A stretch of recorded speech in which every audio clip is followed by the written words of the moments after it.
este libro con todo nuestro deseo de aprender mucho más.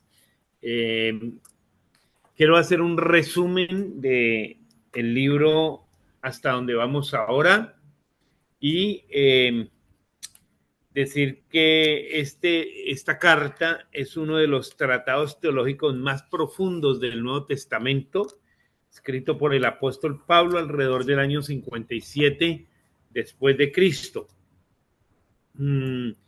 Los temas han dado origen, los temas de esta carta han dado origen a doctrinas fundamentales del cristianismo, han sido eh, eh, objeto de formación de doctrinas teológicas que son sumamente importantes y el tema general de la carta es el Evangelio de Jesucristo. Es el tema general, el Evangelio de Jesucristo.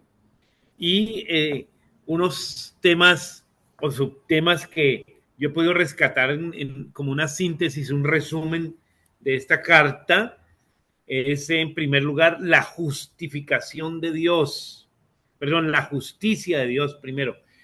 Y lo podemos mirar en Romanos 1, 16 y 17. La justicia de Dios, Romanos 1, 16 y 17. Pastora, si nos ayuda con Romanos 1, 16 y 17, para que veamos cómo se manifiesta la justicia de Dios. Amén. Dice así: porque no me avergüenzo del evangelio, porque es poder de Dios para salvación a todo aquel que cree, al judío primeramente y también al griego. Porque en el evangelio la justicia de Dios se revela por fe y para fe, como está escrito: mas el justo por la fe vivirá. Entonces, digamos que el primer tema que el apóstol aborda en esta carta es la justicia de Dios, pero la justicia de Dios no como la justicia que nosotros entendemos, porque nosotros entendemos la justicia más como venganza, ¿no? Uno a veces dice, Dios me va a hacer justicia, pero uno está pensando, tiene en su mente como que Dios le va a pagar al otro lo que me hizo o algo así. Aquí la justicia de Dios se plantea como un regalo de Dios. Oiga bien, un regalo de Dios, no como un premio. Se plantea como un regalo, no como un premio. No, nosotros no ganamos la justicia de Dios, no nos esforzamos por ganar la justicia de Dios. Es un regalo de Dios. Amén. Amén. Porque si fuera como un premio, tendríamos que hacer algo para alcanzar la justicia divina, pero definitivamente la justicia de Dios la presenta el apóstol como un regalo. No se puede ganar mediante esfuerzo humano, mediante méritos humanos. La justicia de Dios ha sido dada y otorgada a cada uno de nosotros por su amor y su misericordia. Amén. Y esa justicia de Dios se recibe por fe. Mire lo que dice el versículo 17. Porque en el Evangelio la justicia de Dios se revela por fe y para fe. Amén. Por fe y para fe. ¿Cierto? Como está escrito. Mas el justo por la fe vivirá. Pastora, ahí está la clave. Se revela. Ajá, sí, tremendo, ¿no? Aquí. O sea, hay una revelación de Dios, la justicia de Dios a través de la fe. Todo aquel que cree le es revelada la justicia divina. No una justicia humana, no una justicia producto del mérito humano, sino una justicia producto de la misericordia, del amor de Dios. Y ese texto, el justo por la fe vivirá, recuerde que es un texto que viene del Antiguo Testamento, que se mira por primera vez en el Antiguo Testamento, una revelación que Dios da en el Antiguo Testamento, pero el escritor seguramente de ese texto no tenía ni idea de qué estaba hablando, porque así es la revelación y así es la iluminación y así es el concepto de, digamos, de la palabra que les da a una persona, particularmente en este caso a los profetas, que ellos escriben inspirados por el Espíritu Santo, pero ellos muchas veces no entienden totalmente la revelación, sino hasta cuando sucede. Entonces, en este caso, la palabra es traída del Antiguo Testamento, el justo por la fe vivirá, pero en ese tiempo no era bien entendida hasta ahora. En segundo lugar, el segundo tema general o más bien particular que tiene esta carta es la universalidad del pecado. El apóstol en los primeros capítulos trata de decirle a los judíos que el pecado es inherente al ser humano, que no son los gentiles los que tienen pecado y los judíos no. No, que el pecado es generalizado en el ser humano. Todo el ser humano ha pecado delante de Dios. Porque para el judío se sentía bueno delante de Dios. Y claro, esas culturas paganas y más de esas culturas romanas donde había tanto desorden moral y espiritual, pues ellos decían, estos son paganos, están condenados, y ellos se creían muy buenos. Los judíos, de hecho, aún se creen muy buenos, ¿verdad? Pero el apóstol, a través de este pasaje, les hace entender que el pecado es universal. En el capítulo 3, del capítulo 21 al 26, lo leemos. Pastora, ayúdeme con el capítulo 3, 21 hasta el 26. Dice, la justicia es por medio de la fe, pero ahora apártate de la ley. Se ha manifestado la justicia de Dios, testificada por la ley y por los profetas. La justicia de Dios por medio de la fe en Jesucristo para todos los que creen en Él, porque no hay diferencia. Por cuanto todos pecaron y están destituidos de la gloria de Dios. ¿Hasta ahí? Hasta el versículo 26. Dice, y siendo justificados gratuitamente por su gracia mediante la redención que es en Cristo Jesús, a quien Dios puso como propiciación por medio de la fe en su sangre para manifestarse su justicia a causa de haber pasado por alto en su paciencia los pecados pasados, con la mira de manifestarse en este tiempo su justicia a fin de que Él sea el justo y el que justifica al que es de la fe de Jesús. Muy bien. Entonces aquí está el famoso pasaje de Romanos 3:23 que tanto recitamos nosotros para evangelizar a la gente, que dice, por cuanto todos pecaron. Él le está diciendo a los judíos, ustedes pecaron, ustedes pecan, los gentiles pecan, todos pecamos. Entonces, en inglés me gusta, porque recuerdo que un pastor decía una palabra que en inglés rima, en español no rima. Él decía, where is sin? Where is human being? There is sin. Where is human being? There is sin. Donde hay seres humanos, hay pecado. Where is human being? There is sin. Donde hay seres humanos, hay pecado. En español no rima, ¿no es cierto? Pero en inglés sí rima. Where is sin? Where is human being? There is sin. Donde hay seres humanos, hay pecado. Entonces, hay veces hay pastores que llegan a una iglesia y dicen, aquí hay pecado, ¿no? Pues dijo la tremenda cosa, en todos los lugares hay pecados donde hay seres humanos. Tremenda revelación. Tremenda revelación. Porque el ser humano es pecador.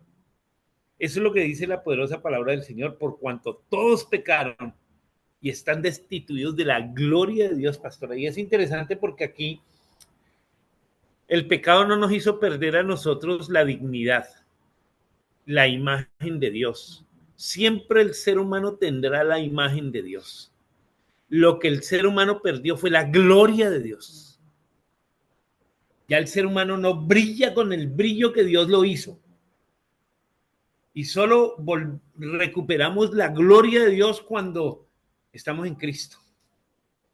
La gloria de Dios vuelve a nosotros y la gloria de Dios se manifiesta a través de nuestras vidas. ¿Cuántas veces nos ha manifestado la gloria de Dios en nuestras vidas? La gloria de Dios como es que Dios, Jesucristo resplandezca en nosotros. Resplandece en nosotros. Por eso dice que el pueblo que andaba en tinieblas, dice Isaías, le alumbró la luz. Sí. Nosotros estábamos en tinieblas, pastoras, confundidos. Cegados. Y en estos días estábamos hablando con la pastora de eso porque hablamos con unas personas que no son creyentes y tenían unos problemas y nosotros decíamos, son problemas hasta fáciles de solucionar.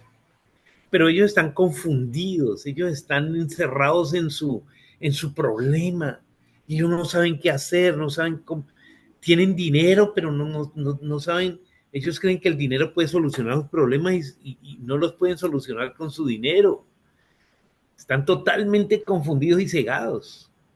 Porque cuando nosotros estamos en Cristo, la gloria de Dios resplandece sobre nosotros. Por eso el 24 dice, siendo justificados gratuitamente por su gracia mediante la redención que es en Cristo Jesús, a quien Dios puso como propiciación por medio de la fe en su sangre, para manifestar su justicia a causa de haber pasado por alto en su paciencia los pecados del pasado. Tremendo, ¿no?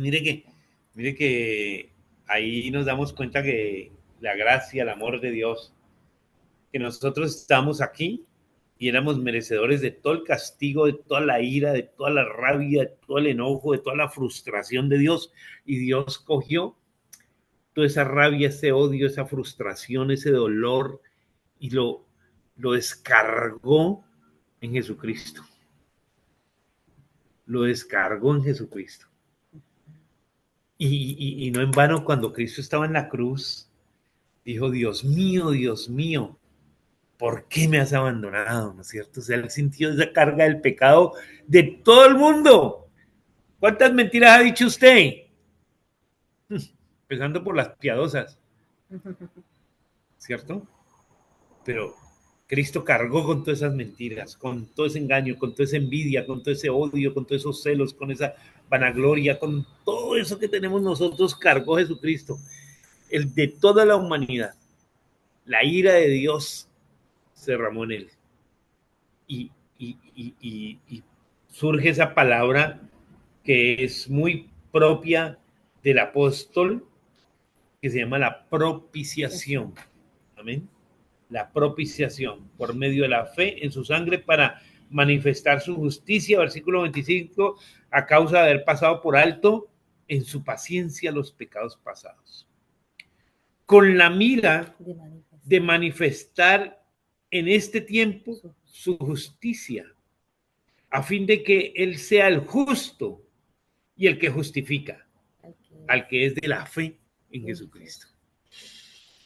O sea, él es el justo, nosotros no somos los justos, no, nosotros no somos ni la mitad. Él es el justo y el que justifica. Amén. Entonces, tenemos la justicia de Dios, la universalidad del pecado, pero también la justificación por la fe.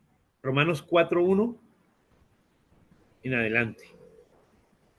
Y 5:1-2. Romanos 4:1. La justificación por la fe. 1 en adelante. Y 5. Dice, justificados pues por la fe, tenemos paz para con Dios por medio de nuestro Señor Jesucristo. Porque también tenemos entrada por la fe a esta gracia, en la cual estamos firmes y nos gloriamos en la esperanza de la gloria de Dios. Entonces, el tema maravilloso de este pasaje es que la justificación que nosotros recibimos es por fe. Nosotros hemos creído, hemos depositado nuestra confianza en Jesucristo. Justificados pues por la fe, tenemos paz para con Dios. Ya estamos en paz con Dios. como decía Isaías 3, Isaías 3:15, creo. A ver. ¿Sobre qué habla? Isaías 3, espera que es que... No, perdón, Isaías 1:18.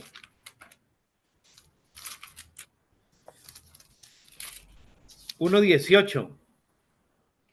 Venid pues, Sí, venid venid luego, luego. dice Jehová, y estemos a cuenta, si vuestros pecados fueren como la grana, como la nieve serán emblanquecidos, si fueren rojos como el carmesí, vendrán a ser como blanca lana. Entonces, nosotros Aleluya, nos ponemos aleluya. en paz con Dios cuando venimos a Él.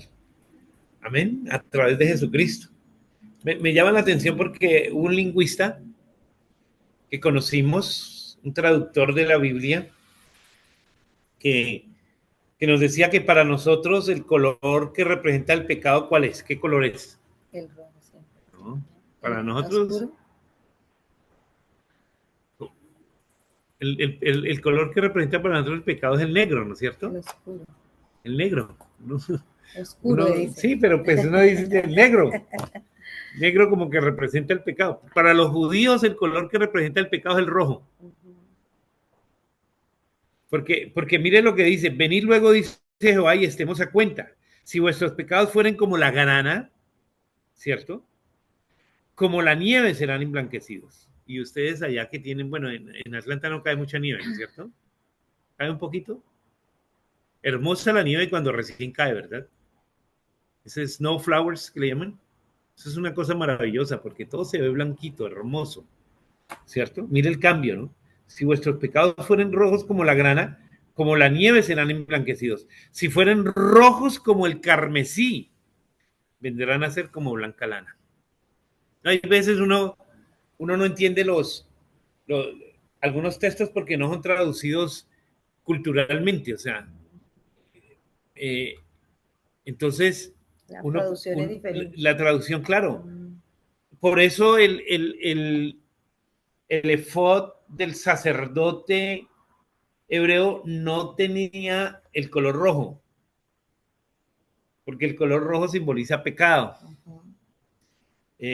Tenía el color azul, Morado, el color lila o púrpura, blanco, blanco, amarillo. aún verde, ¿no? Pero Sí. no tiene el color rojo. El color rojo para ellos, pastora, usted está vestida de pecado hoy.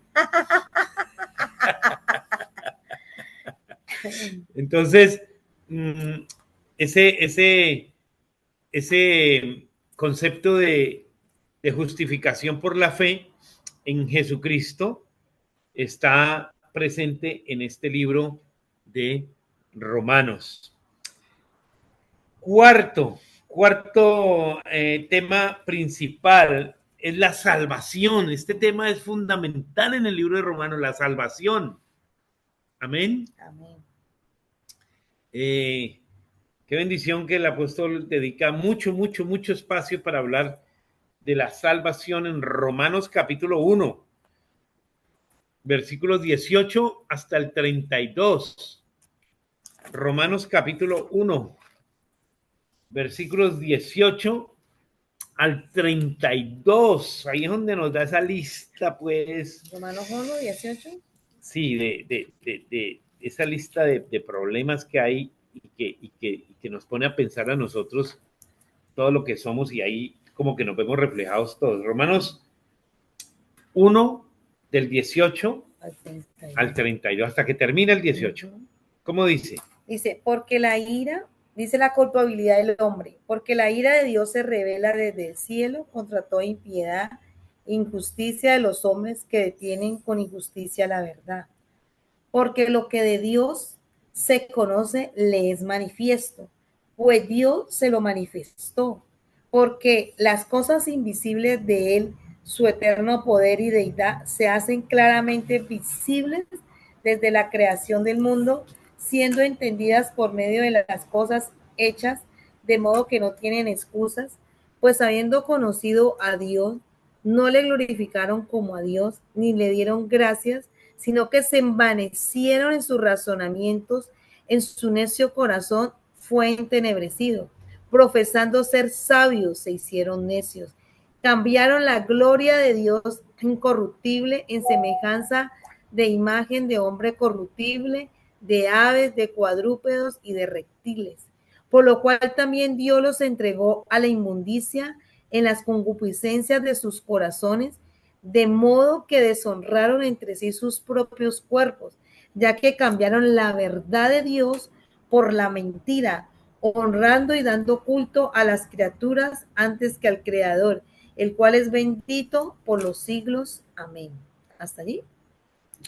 Creo que hasta el 32 dice. Bueno, por esto Dios los entregó a pasiones vergonzosas, pues aún sus mujeres cambiaron el uso natural por el que es contra naturaleza. De igual modo, también los hombres, dejando el uso natural de la mujer, se encendieron en su lascivia unos con otros, cometiendo hechos vergonzosos, hombres con hombres, y recibiendo en sí mismo la retribución debida a su extravío. Como ellos no aprobaron tener en cuenta a Dios, Dios los entregó a una mente reprobada para hacer cosas que no convienen, estando atestados de toda injusticia, fornicación, perversidad, avaricia, maldad, llenos de envidia, homicidios, contiendas, engaños y malignidades, murmuradores, detractores, aborrecedores de Dios, injuriosos, soberbios, altivos, inventores de males, desobedientes a los padres, necios, desleales, sin afecto natural, implacables, sin misericordia, quienes habiendo entendido el juicio de Dios, que los que practican tales cosas son dignos de muerte. No solo las hacen, sino que también se complacen con los que las practican. Muy bien. Muy bueno, tremendo, pasaje, ¿no? Ese listado. Muy bueno. Ahí en el listado cabemos hasta nosotros, pastora. Ahí cabemos nosotros. Porque el apóstol lo que está tratando de hacer con este relato es dejando claro que quien hace el diagnóstico de la condición humana es Dios. Porque el ser humano trata de justificar siempre su condición. Entonces ahí surge la ética de la relatividad. Dice, no, el pecado es relativo. Puede ser pecado para ti, pero para mí no es. ¿Me hago entender? Entonces relativiza el pecado. Mientras que aquí el apóstol dice, no, Señor, todos, hermano, estamos en esta lista. Porque ahí dice que hay murmuradores, detractores, aborrecedores de Dios, injuriosos, soberbios, altivos, inventores de males, desobedientes a los padres, necios, desleales, sin afecto natural, implacables, sin misericordia. Tremendo, ¿no? Y el 25, pastor. ¿Y el 25 cómo dice? Ya que cambiaron la verdad de Dios por la mentira. Mire, este es interesante porque yo predicaba una vez sobre este tema, porque resulta que en los colegios, particularmente en los colegios de acá, yo no sé cómo será allá, hay una clase que se llama mitos y leyendas. Mitos y leyendas.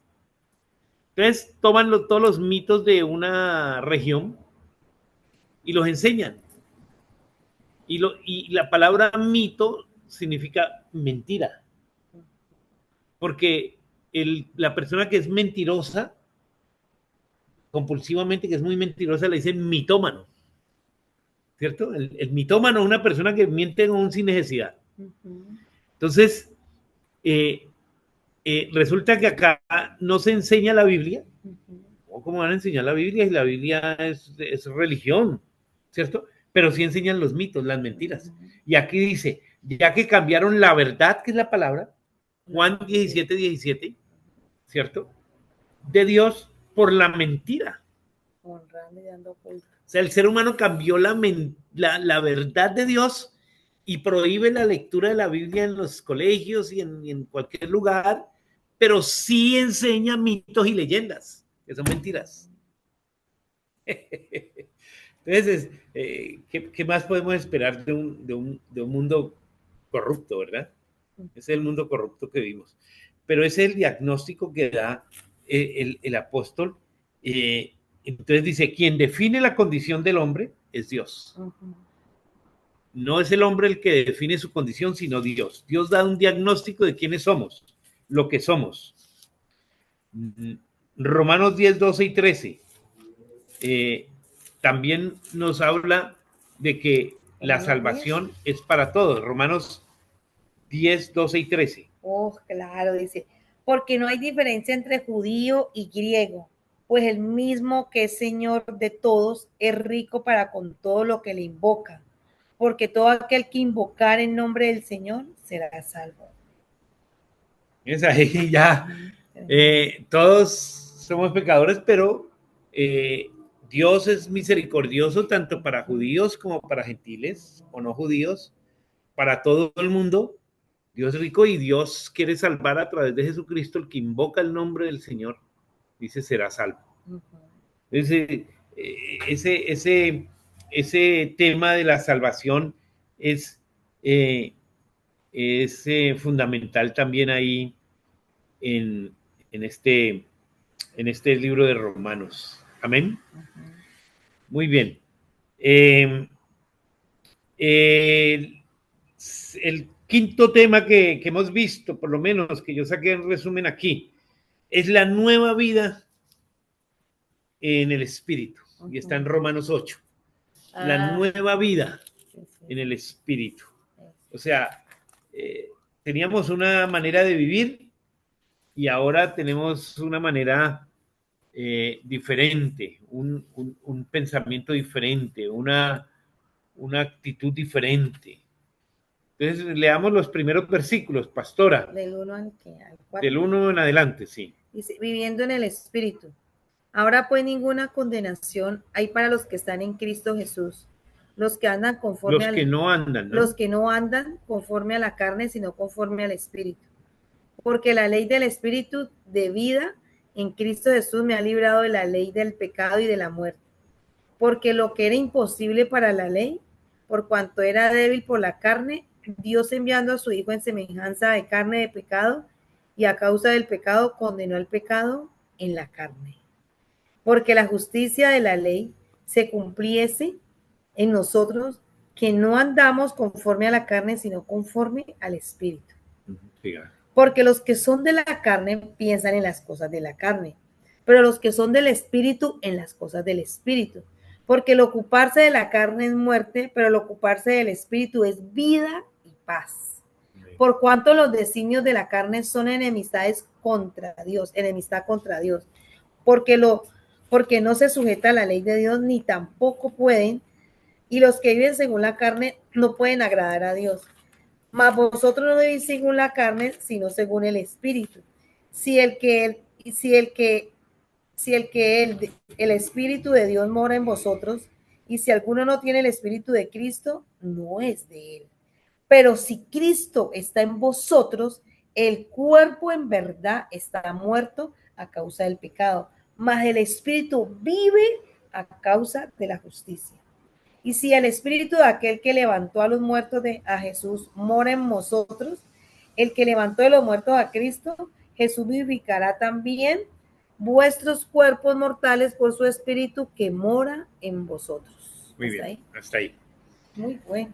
Entonces, definitivamente el apóstol apela a que nosotros tenemos que vivir una nueva vida, una vida ya diferente. Y nosotros tenemos el Espíritu Santo. Y el Espíritu Santo es esa alarma que Dios ha puesto en nuestro corazón. Que cuando yo me enojo con la pastora y de pronto le grito y le hablo fuerte, después le tengo que decir, mi amor, perdóname. Me exasperé, ¿no es cierto? Me subí de tono mi voz, fui grosero, porque el Espíritu no nos deja. Amén. Mire, es tan tremendo el Espíritu que a mí me pasó una vez, a mí me pasan unas cosas. Yo fui con mis hijas a comprar una pizza a Domino's Pizza, ¿verdad? Y entonces yo compré la pizza y me dijeron, sale en 5 minutos, sale la pizza. 5 minutos, sale rápido. Entonces yo me fui, me hice en el carro, me puse a hablar con mi esposa, con mis niñas, y a los 5 minutos yo fui y me dijeron, no, qué pena, todavía no ha salido. 5 minutos más. Entonces yo me fui y me quedé en el carro otro rato. Ay, pasaron 10 minutos. Uy, no, ya está. Me fui. No, mire, qué pena. Es que eran otros clientes, no ha podido salir. En 15 minutos. Ya me empezó a dar como desespero, ¿verdad? Entonces, cuando fui, 20 minutos, media hora y no había salido. 45 minutos, entonces ya me enojé. El bueno se me convirtió en malo, hermanos. Y dije, ¿cómo así? Es que usted me dieron 5 minutos y ya llevo media hora, 48 minutos aquí, esperando una pizza. Ustedes están entregando otras pizzas, me da el favor, me devuelven mi plata que yo no voy a comprar pizza. No, pues esa gente ya había registrado eso como en el cajero, entonces ellos ya ellos no pueden sacar la plata de ahí, ya después de que registren. Entonces todos buscando moneditas, billeticos para devolverme mi plata.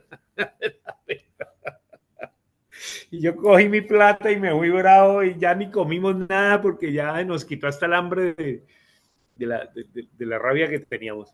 Llegué a la casa y esa noche no pude dormir.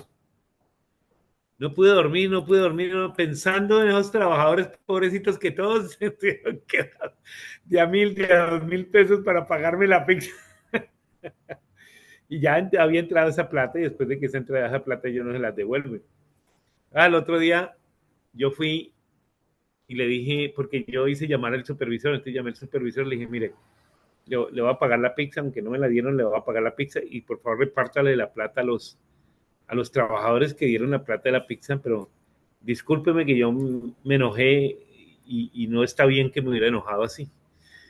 En otras condiciones uno dice, es que esos son unos empleados lentos, pero el espíritu empezó a ¿qué? A tocarle a uno aquí adentro y uno no puede ni dormir.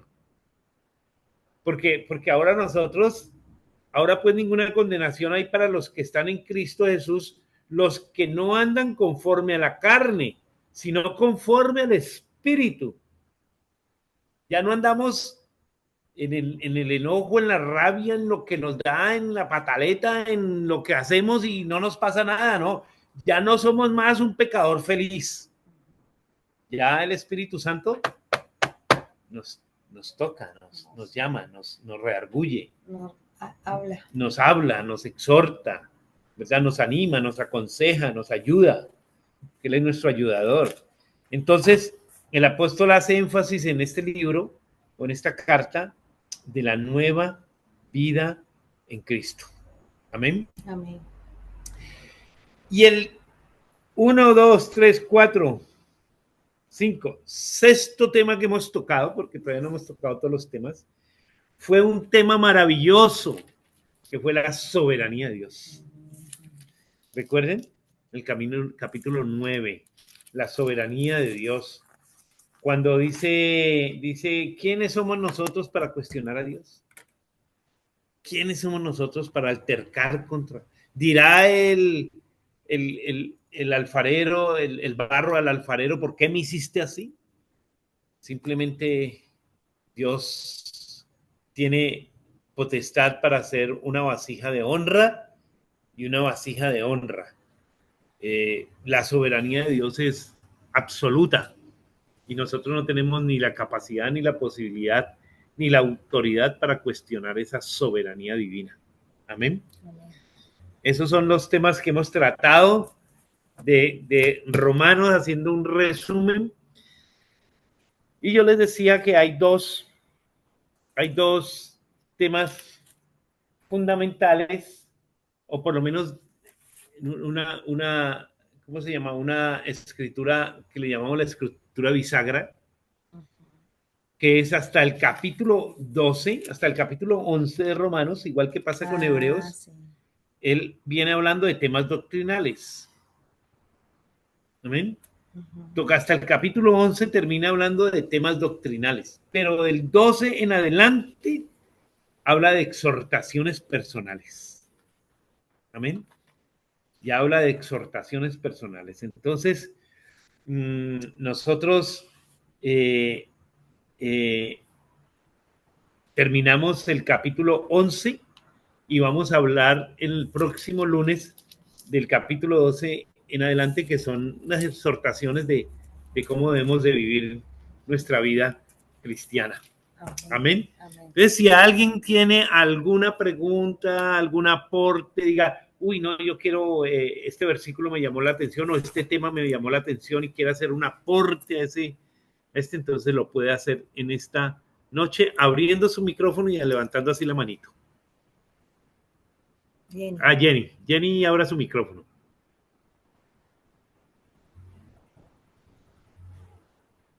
Ya casi. No, todavía no. Dele ahí, tóquele ahí donde está el microfonito.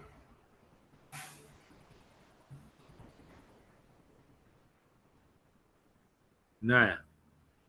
Nada que lo prende. Le vamos a tener que decir a la hermana Celia que nos dé un curso de cómo manejar el celular. La hermana Celia sabe más que todos. Eso. Ya, ahí está bien, bueno. No, pastor, pues la verdad cuando ingresé ya habían empezado, pero muy importante lo que usted decía, porque lo que leía la pastora de que nosotros somos, estamos allí en varias ocasiones haciendo lo que no es correcto, pero cuando estamos bajo la voluntad de Dios, oramos de acuerdo a la voluntad de Dios. Amén. Así es. Así es. Y esa es la diferencia, y eso es la evidencia de que estamos en Cristo, ¿verdad? Cuando actuamos de acuerdo a la voluntad de Dios. Muy bien. ¿Alguien más quiere comentar algo? Pastora, hermana Livia, está que se habla la hermana Livia. Sino que tiene que prender el micrófono. Sí. Ya. Pastor, ese versículo que dice que todo aquel que invocar el nombre del Señor será salvo. Sí. Siempre me ha llamado mucho la atención porque, invoca el nombre del Señor será salvo, pero ¿qué pasa cuando se aparta o se aleja o pasa algo en la vida de esta persona?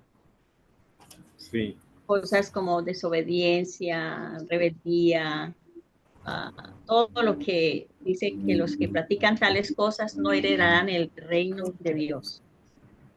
Sí.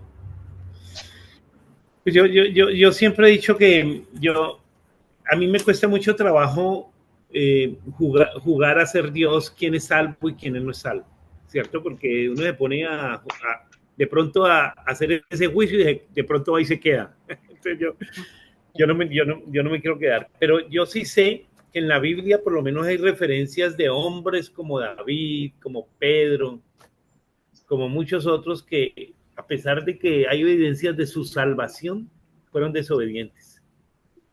Y Dios, como dijo un siervo que vino en estos días, Dios no deshierva lote ajeno.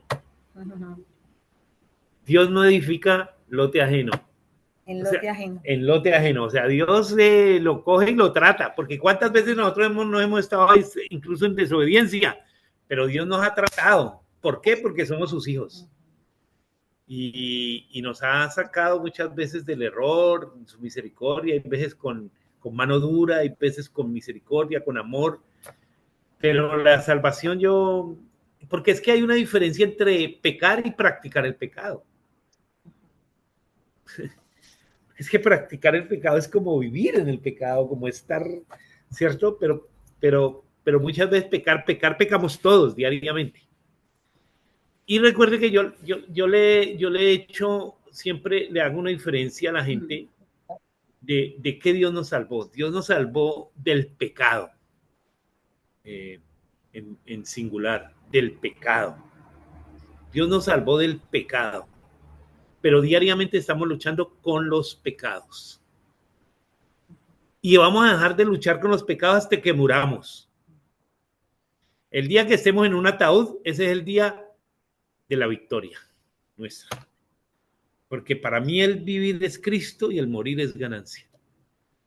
Pero sabemos que todos vamos a estar luchando con el pecado. Siempre estamos luchando. El que tuvo problemas de alcoholismo va a luchar con el licor. Yo recuerdo que un pastor contaba que una vez hizo la cena del Señor con vino. Y un señor que había tenido problemas de alcoholismo terminó la cena del Señor en la cantina que estaba al frente. Porque tomó ese vino y lo activó. ¿Cierto? Y después le tuvo que pedir perdón a Dios y a la iglesia y todo esto. Sí, Pero, sí. pero sí, yo en esa parte de juzgar quién va a ser salvo, quién no va a ser, pues, le dejo eso a Dios, que es el juez justo. Y que Pues Él es conoce. que, pues pastor, es que somos nosotros mismos, nosotros mismos los que caemos o sea, que buscamos el nombre del Señor y todo, pero de pronto hacemos esto, hacemos lo otro, tenemos tantas cosas que no se ven, pero que están dentro del corazón, dentro Claro, por eso alguien dijo que el cielo va a estar lleno de pecadores y el infierno va a estar lleno de gente buena. Sí, porque todos dicen lo mismo, todos, no, que yo soy bueno, yo comparado a esto, todos dicen que somos buenos. Ahí está. Si usted no reconoce, el cielo va a estar lleno de gente pecadora. Yo estoy allá en primer fila porque yo soy un pecador, ¿no es cierto? Pero el infierno va a estar lleno de gente buena. Es más, uno escucha gente tan cegada espiritualmente, dice, yo no tengo nada que arrepentirme. Ay, Dios mío. Ay, no. No, es No, una no es ceguera cierto. espiritual total. Una mentira. Porque nosotros tenemos Una mucho mentira. de qué arrepentirnos, mucho de qué arrepentirnos. Y una de Pastor, y las además nosotros sabemos cuando pecamos y cuando pecamos automáticamente el Espíritu de Dios se aparta de nosotros. Tenemos que por eso pedir y arrepentirnos a diario para que haya esa comunión con Dios digamos y que Él el espíritu no se aparta, sino que se contrista, dice la Eso. Biblia, se entristece. totalmente. Amén, porque el Espíritu Santo no es como un perrito que le da una patada y sale corriendo. No, el Espíritu Santo vive en nosotros y se entristece y siente dolor por nuestro pecado. Pero nosotros sabemos que tenemos que arrepentirnos porque somos conscientes del pecado. Amén. Claro, alguien puede decir, yo confieso a Cristo, pero es que confesar a Cristo o invocar el nombre de Cristo simplemente, porque también recuerde Romanos 10, dice que el que confesare con su boca que Jesús es el Señor será salvo. Entonces la gente dice, bueno, y entonces un mudo no puede ser salvo. Pero es que dice, confesare con su boca y creyere Con su corazón. en su corazón. En su corazón. En su corazón. Hay personas que confiesan, Pero no creen. pero no creen. Y lo se demuestra, perdona que me meta allí, se demuestra con los hechos, ¿no? Con las conductas. Sí, las evidencias. Las evidencias de nuestra santidad es que demuestran que el Espíritu Santo mora en mí. Entonces la palabra grosera, necia, que yo ya no la digo porque el Espíritu Santo mora en mí, entonces ya me redarguyo si voy a decir una palabra cuando hay enojo, cuando hay ira, cuando hay batallas, cuando hay luchas, porque el Espíritu Santo está en mí y está tomando control de esas áreas para que yo no pueda pecar, sino que ande en santidad, porque sin santidad nadie verá al Señor. Nadie verá a Dios. Es que esa no es fácil. No es fácil. Ah, Es una lucha, pero podemos, sí podemos. Por eso nosotros tenemos que apelar a la gracia. Eso. Si no fuera por la gracia de Dios, estaríamos fritos. No. Es la gracia Todos estamos destituidos de la gloria de Dios. de la gloria de Dios. Y la gracia de Dios, alguien dijo que la gracia de Dios es como un manto, ¿no? El manto de la gracia de Dios que cubre todo nuestro pecado. Y por encima vemos una sábana, un manto blanco, hermoso, resplandeciente. Pero sabemos que es solamente por la fe en Jesucristo. Ahora, que nosotros empezamos un proceso de santificación, de purificación, claro que sí. Yo ya no cometo los errores que cometía cuando era joven. Ya hay madurez. Ya hay madurez, ¿cierto, pastora? Y ya hemos crecido. Y ya hay cosas que hemos mejorado. Hay personas que han mejorado adicciones a la droga, adicciones al alcohol, adicciones al sexo, adicción a la mentira, adicción al Facebook, adicción al WhatsApp, porque ahora hay una cantidad de adicciones. Pastor, y además también la palabra dice que el que diga que no ha pecado ya mintió. Entonces, claro, ahí se reconoce que todos somos pecadores Entonces yo creo que Dios lo que mira es lo que hay en nuestro corazón. Y el reconocer siempre nos lleva a cambiar, ¿no? Cuando usted no reconoce, no cambia. Porque es que si usted no reconoce algo, usted no reconoce que soy pecador, entonces ¿cómo va a cambiar? Definitivamente todos tenemos algo que cambiar en nuestra vida y nosotros sabemos dentro de nosotros que hay. Ahora, lo que pasa es que yo les expliqué la otra vez, que creo que en estos días lo voy a presentar el cuadro. Recuérdenme, por favor, algo que se llama la ventana de Johari. Eran unos psicólogos, son unos psicólogos norteamericanos que se llaman Joseph y Harry. Joseph y Harry dicen que uno tiene 4 ventanas en su vida. La primera ventana es el yo oculto, digamos el yo conocido. El yo conocido es todo lo que yo conozco de mí y la gente conoce de mí. O sea, cómo me llamo, mi dirección, muchas veces mi teléfono, dónde trabajo, lo que hago, es lo que la gente conoce de mí y yo conozco de mí mismo. Esa es la primera ventana que tenemos. Luego hay un yo oculto, que es lo que yo conozco de mí, pero la gente no conoce de mí, lo que yo guardo, esas cositas que yo guardo en el corazón porque me dan vergüenza. ¿Me hago entender? Yo tengo cositas ahí en el corazón guardaditas que yo a usted no se la cuento porque, uy, no, que ir a la hermana Lidia, qué vergüenza con ella. Porque hay una apariencia. ¿Cierto? Hay una apariencia. Entonces yo tengo un baulito en mi corazón, en mi vida, que guardo cositas ahí que no se las cuento a nadie, ni siquiera a mi esposa. Y luego viene el yo ciego. El yo ciego es lo que la gente ve de mí, lo malo que la gente ve de mí, pero yo no lo veo. Entonces la gente sabe que yo soy terco, pero yo soy tan terco que no lo reconozco. Entonces la gente me dice, es que usted es muy terco. Es terco yo, porque yo soy ciego de esa terquedad. ¿Me hago entender? Ese es el yo ciego.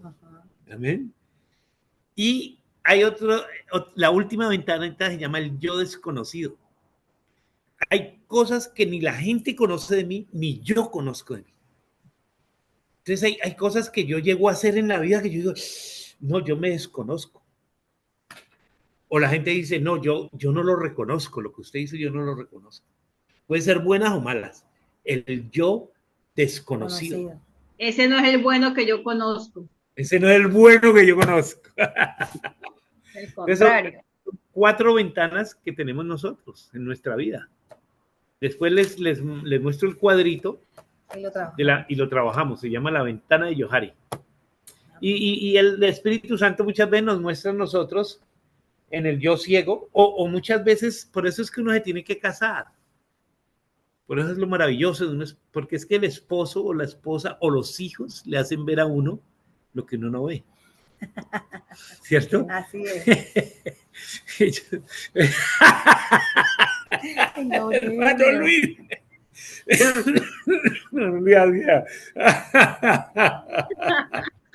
Le hacen ver a uno lo que uno no ve. Entonces, eso es lo maravilloso del cónyuge. O convivir con alguien, los hijos nos hacen ver también cosas que nosotros ahí no reconocemos y no vemos.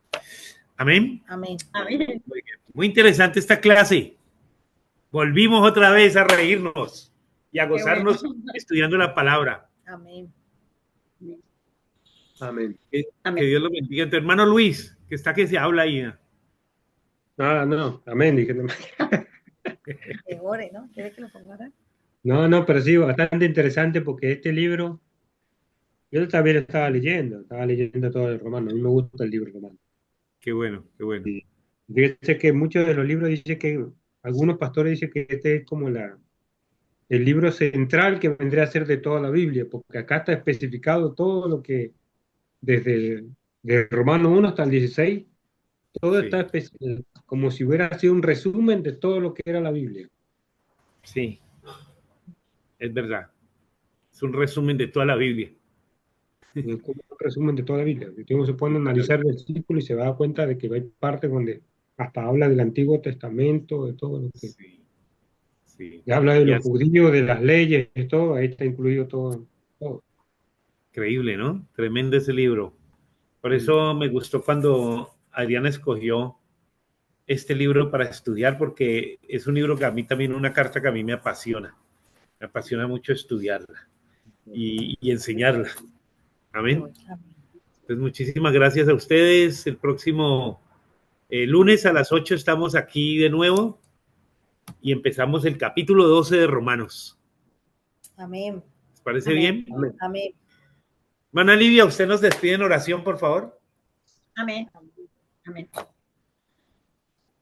Bendito Dios y Padre Santo, oh Señor, te damos gracias, bendito Dios, por tu amor, por tu misericordia, Señor, por tu palabra, porque nos enseña, nos instruye, Señor, y nos rearcuye, Señor, a vivir en obediencia, Señor.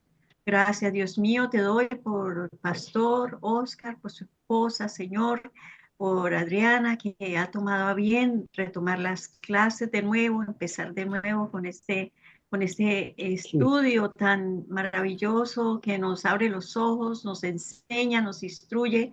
Oh Dios mío, permita que se quede en nuestros corazones esta palabra, Señor, que la podamos vivir para vivir en obediencia, Señor, delante de ti. Dios mío, te doy gracias, gracias, Señor. Te oramos en el dulce nombre de nuestro Señor y Salvador Jesús. Amén. Amén, amén, amén, amén, amén. Muchísimas gracias a todos. Dios los bendiga. Por ahí se involucró también nuestra hermana Doris, Andrea, Celia, la hermana Celia, Jenny, Jenny, nuestro hermano Luis y nuestra hermana Livia,